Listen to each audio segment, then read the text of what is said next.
Hello प्यारे बच्चों, मैं ज्योति शर्मा स्वागत करती हूँ फिर से आप सबका हमारे यूट्यूब चैनल टीचर्स अड्डा एमपी पर। और आज आपकी पर्यावरण कक्षा 4 की क्लास होने वाली है, क्लास नंबर 40, जिसमें मैं आपको सप्ताह 7 का दिवस 4 कराने वाली हूँ। तो इसको शुरू करने से पहले जो बच्चे हमारे चैनल पर नए हैं या जिन्होंने अभी तक हमारे चैनल को सब्सक्राइब नहीं किया है तो सब्सक्राइब कर लीजिए फटाफट से, जिससे कि आने वाली सारी वीडियोज़ आपके पास लाइन वाइज लाइन पहुँचती रहें। अगर किसी बच्चे को वीडियो नहीं मिलती हैं तो आप प्लेलिस्ट में जाके सर्च कीजिए, वहाँ आपको सारी वीडियोस लाइन वाइज लाइन मिल जाती हैं। ठीक है, तो चलिए चलते हैं हम अपनी क्लास की तरफ। सप्ताह 7 के दिवस 4 पर जो हमारा पाठ चल रहा है अनीता की मधुमक्खियाँ, और आज हमारे सीखने के बिंदु हैं मधुमक्खी पालन के बारे में जानना। और अभ्यास क्रमांक 1 कह रहा है आपसे, दिए स्थान में मधुमक्खी का चित्र बनाइए। बेटा यहाँ आपको क्या करना है, मधुमक्खी का चित्र बनाना है जो कि आप खुद बनाएंगे।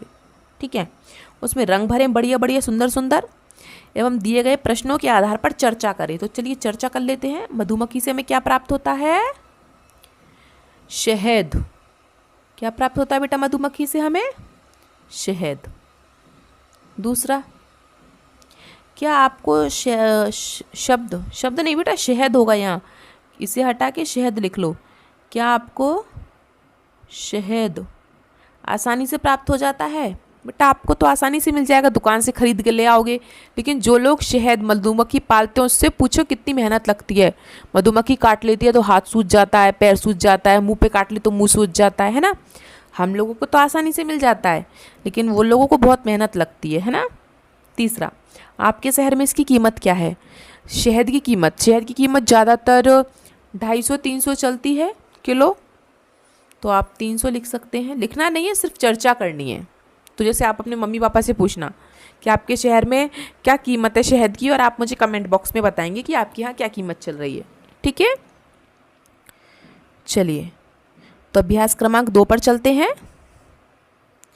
अनीता को एक बक्से में 15 किलो शहद मिलता है, तो 30 बक्सों में उसे कितना शहद मिलेगा? जैसे कि बेटा मैं मैथ में आपको गणित में कराती हूँ, इसमें बोला एक बक्से में, तो एक बक्से में शहद कितना है?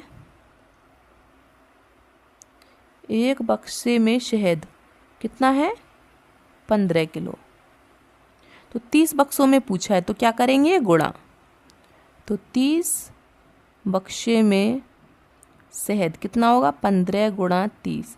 15 की 30 में गुणा कीजिए, 15 × 45 मतलब 450 किलो शहद निकलेगा। ठीक है, हो गया सबका?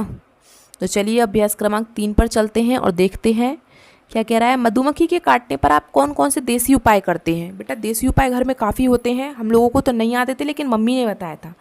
जब ऐसे मधुमक्खी या ततैया कोई काट लेता है ना डंक मार के, तो उस पर लोहा घिसकर लगाना। लोहा घिसकर लगा लेते हैं, लोहा घिसकर लगाना। या झंडू बाम होती है ना, या फिर विक्स होता है हमारे घर में, तो उसको भी लगा सकते हैं ऐसे तेज रगड़ के। झंडू बाम लगाना, इसको भी कर सकते हैं हम। ठीक है, चलिए कर लीजिए सब बच्चे, फिर मैं इसको रफ करूंगी, दोनों क्वेश्चंस कर लीजिए आप। ठीक है, मधुमक्खी के काटने पे, ये ततैया वगैरह जो होती है, ये काटने पे आपके घर में आपकी मम्मी से पूछ के बताना बेटा, मुझे कमेंट बॉक्स में बताना कि कौन कौन से उपाय हो सकते हैं। और कुछ लोग, ज़्यादातर लोग क्या करते हैं कि लोहे को घिस के लगा देते हैं। उससे क्या होता है कि डंक को निकाल देते हैं, पहले हाथ से ऐसे थोड़ा सा दबा के उस जगह से डंक निकल जाता है, तो उसमें जलन होती है, दर्द होता है, तो उस पर लोहा घिस के लगा देते हैं। कुछ लोग बिक्स लगाते हैं, कुछ लोग झंडू बाम को रगड़ लेते हैं ऐसे जोर जोर से हाथ से, उसकी मालिश ही कर लेते हैं ना। तो काफ़ी तरीके हैं लगाने के, हर चीज़ का अलग अलग तरीका होता है। चलिए सबका हो गया, तो हम अभ्यास क्रमांक 4 पर चलें। चलिए इसको रफ कर देती हूँ मैं और अभ्यास क्रमांक 4 पर चलती हूँ। अभ्यास क्रमांक 4 क्या कह रहा है? आपके विद्यालय में कक्षा 5वीं तक सरकारी योजनाओं के तहत कौन कौन सी चीज़ें निःशुल्क मिलती हैं, मतलब फ्री में? अब आप स्कूल जाते हो सरकारी स्कूल में, तो बेटा आपको देखो किताब फ्री में मिलती है ना, किताबें, किताब, कॉपी, और आपको ड्रेस, फ्री में मिलती है ना। और आपको खाना भी मिलता है, एक टाइम का खाना मिलता है। और आपको पेन पेंसिल भी मिलते होंगे मेरे हिसाब से, पेन पेंसिल।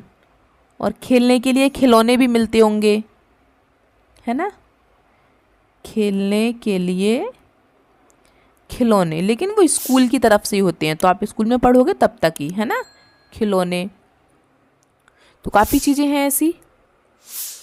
चलिए, तो आज की आपकी क्लास इतनी थी। सप्ताह 4 हमारा ख़त्म हो गया है। अगर आपको वीडियो अच्छी लगी हो तो लाइक करें। कमेंट बॉक्स में मुझे ज़रूर बताएं कि मधुमक्खी के काटने पर आपकी मम्मी क्या करती हैं। और वीडियो अच्छी लगी हो तो उसको सब्सक्राइब ज़रूर कर लें और अपने दोस्तों को भी शेयर करें। चलिए, मिलते हैं हम आपसे अगली क्लास में। तब तक के लिए आपका दिन शुभ हो। Have a nice day.